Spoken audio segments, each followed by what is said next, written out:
guitar dan pemiting ni Rina lantakan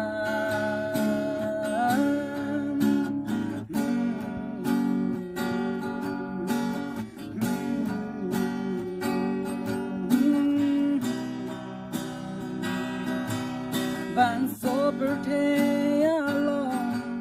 Ratsi keme do bon Me am se da bon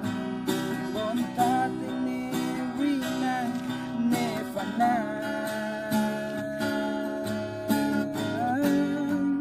Nang ratsi keme na Sin tuanir asom Lasi chere tu bon na hoglita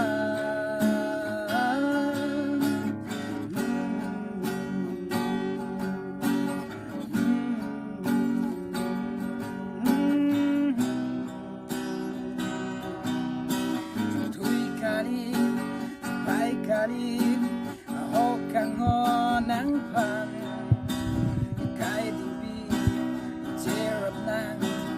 kang hone penang kali